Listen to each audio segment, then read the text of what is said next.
Čau lidi, dneska si ukážeme, jak si udělat, čekejte, prostě čepičku. Vypadá takto, je to čepička. A co na to potřebujeme? Já mám ještě co. Potřebujeme na to 2 různé vlny, knihu, já mám Tarzana, i když je to dětský. A ustříhnutý kousek ruličky.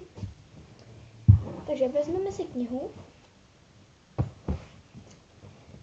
a vlnu. Vlnu namotáme na knihu. Komu to jde špatně, tak si rozevře knihu. Točí ten kousek a začne to takto motat.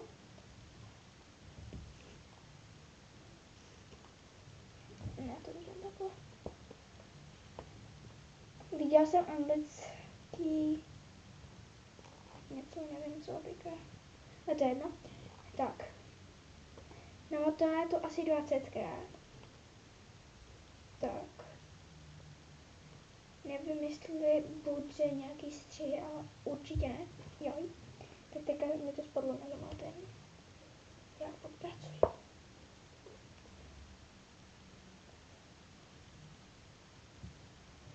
Tak. Mně už teda stačí. Jo, a potřebujeme nůžky, aby jsme to mohli střihnout. Tak, nůžky mám. Ustřihneme ten kousíček, co jsme teďka dotočili. Střihneme to. Tak. Když vezmeme tu knihu, tak bychom měli držet i ten kousíček. Podjedete to takhle to několikrát přestřihnete. Tak. Máte to tady takto, protože jste to přestřihne na jednu půlce. Tak. Vezmeme si nůžky znova. Já nevím, jak to chytit. To je jedno. Tak. Já to chytnu tady u kraje. A znova přestřihneme. Dobrý. A máme tedy tuto. To samé uděláme i s červenou vlnou.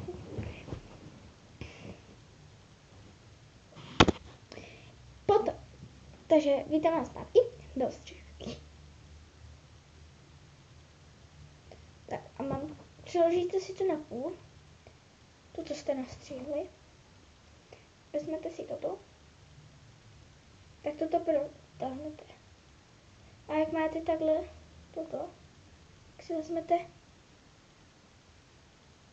ty 2, co jsou jakoby nastřihly.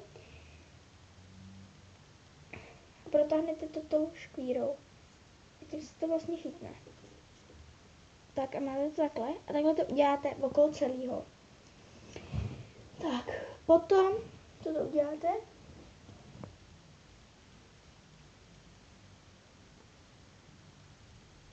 Tak to máte takto. A my si to vezmeme a protáhneme. A chytneme ty konečky. A jenom uděláme uzlíček. A máme to. A mě tady šouhají kousky. A to je jedno. A furt to můžete střídat takto. A můžete si to potom nasadit. Laj.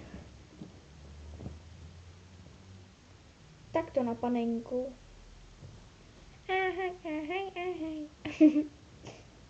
Kterou jsem vytvořila taky. Jenom z vlny. No. A pak tady mám ještě jednu. A ta je velká. A ta je indická. Tu neumím udělat už. Nevím, jak jsem ji udělala, ale byla hodně těžká. Mašličku to udělám taky někdy. To je taky lehká. No tak já se s tím s vámi loučím a ahoj. Počkat, ještě ne.